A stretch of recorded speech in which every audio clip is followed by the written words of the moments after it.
Hey guys, this is Ricky. Thank you so much for joining me for this online photography course. I'm really excited to finally get to connect with most of you who have been very interested in my photography for some time. The goal of this is really just about some of the foundational elements of photography, not so much anything specific to your camera. That makes it a whole different ball game and much more complicated. So I hope that you can take these 5 prompts, these 5 days worth of photography content, and apply that to whatever gear you're using and with wherever you're at in your photo taking journey. Whether you've ever had training before or not, I hope that you can find a way to use this to your benefit.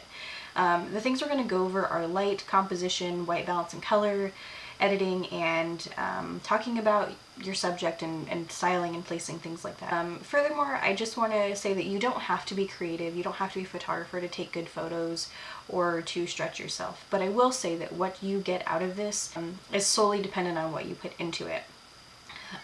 So if you're ready for a little bit more of a challenge and to get outside your comfort zone, to see things a little differently, that's really going to be how you're going to see improvement. And I hope that you do. I really want you to see improvement. I want everybody to learn some of the things that make us take better photos, because it's so incredible to take a photo and just be like, wow, that is really pretty.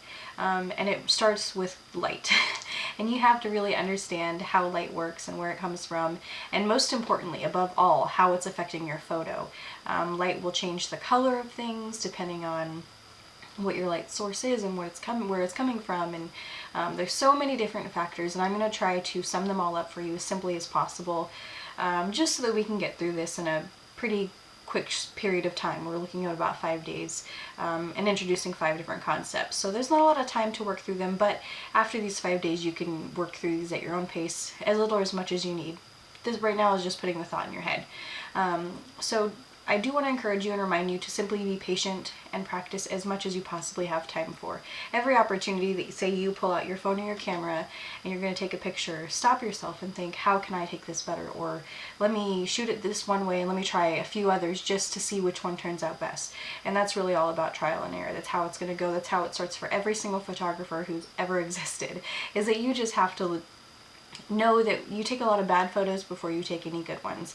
And Henri Cartier-Bresson was a famous French photographer, and he's most famous for saying your first 10,000 photos are your worst. You know, it takes a long time to really get to where you have something you're proud of, but it's not impossible, and I know that you can get there. So no matter where you're starting, just get ready to push past a little bit of what maybe you've already learned, or some notions that you might already have about how things work, and be a little open-minded and see how this can play in your day-to-day. And I hope that this inspires you to continue taking more photos, or even continuing other courses with me, because I would love to continue working with you. Thank you so much for joining. Bye.